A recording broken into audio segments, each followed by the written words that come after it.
Alright guys, so I've had this Android unit for about a month now. I've been loving it, and it's been great in this ML63. And just want to go over some of the features of the operating system that I've kind of discovered along the way. So starting off here, we are on the home screen.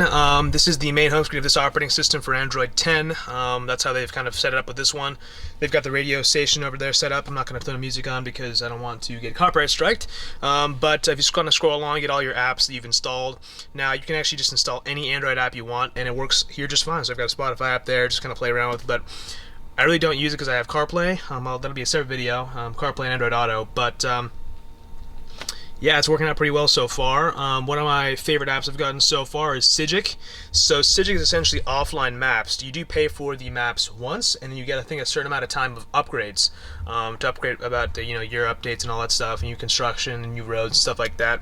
And it's been great so far. I mean, I haven't had to use it very much, but I did miss having the offline maps I had with the Mercedes command system. Now, while it was kind of old, it was like 2009 operating system. It was still pretty good, I think, in terms of what it offered with offline maps. So it is nice to have offline maps, especially if you're in an area that does not have reception. We do a lot of road trips in this car. So, for example, if I'm driving to Canada, which we've done before, I don't want to lose reception somewhere in the middle of the state, and I need to get off at an exit or whatever. So it is nice to have for sure. Just want to show you guys what Cigic looks like on this beautiful screen. So now, this screen is a huge upgrade in terms of size. Obviously, it's all Android and stuff like that, but the main thing is the size of it is so much bigger than the stock command unit. Now you can really see how fast it responds and stuff. So I've downloaded just California because that's all I need right now. But if I ever go on a trip, I'll download whatever state I need. Yeah, the traffic info is pretty good if you have internet, but obviously I'm not planning on using internet with this. I'll be using my phone for kind of more around town kind of stuff. But it's been great. It uses a stock GPS antenna of the car, which is so far working out pretty well. So one thing I do miss from the OEM command unit was the volume knob. I kind of like having a knob to adjust the volume. Now, we do have a sort of touch-sensitive buttons over here, which do work fine, and also the steering wheel buttons do still work, which is excellent. But I mean, that is just one small gripe. I think overall this is a huge advantage and a huge step up in terms of what you get. I mean, honestly, I barely use the rest of this unit. I honestly really only use this for CarPlay or Android Auto.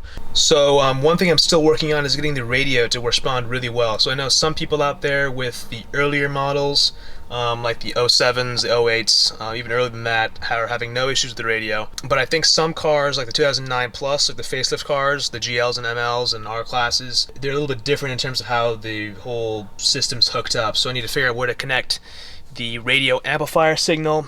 So for example, I've got one voice command box back there underneath the rear seat. I tried plugging the radio into there, and it does work a lot better than just plugging it into the back of the wire, whatever was behind this screen over here.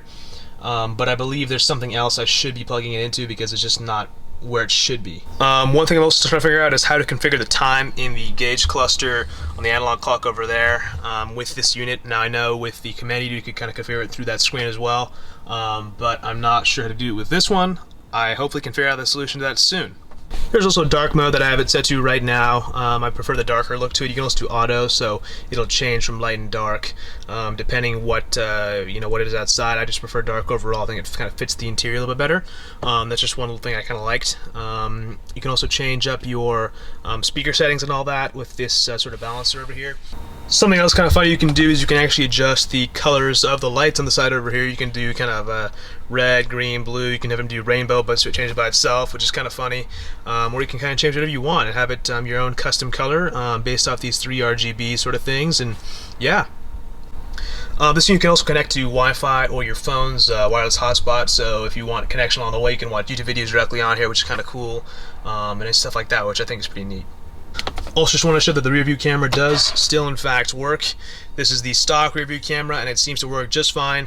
Now, it is kind of a low resolution camera from the factory. It is from 2009, of course, so not the greatest resolution. That kind of makes it look worse on the bigger screen, but overall it still is functional. I'm not sure if these lines are very accurate. I have them turned on just because I thought it looked kind of cool, but I'm not sure how accurate those are, but it's nice to have them there. So it's kind of cool. I'm on YouTube right now. I can kind of see my own videos. In fact, where's video on my screen is right there. You guys probably watched this before. If you haven't watched this video, you probably should. So yeah, guys, I mean, that's basically it. You can see how smooth it is, but it really brings up this 11-year-old car up to 2020 standards, which I think is pretty cool. Especially if you want to keep a car for a longer period of time. I mean, you just can't get cars like this anymore with a 6.2-liter NA V8 from AMG inside this massive SUV. So, yeah, that's it for this video. Let me know if you guys have any questions. Now, keep in mind I will be making a new video on Android Auto and CarPlay coming up very soon. How you guys can use that. I do really enjoy that. That's the main reason I use this head unit.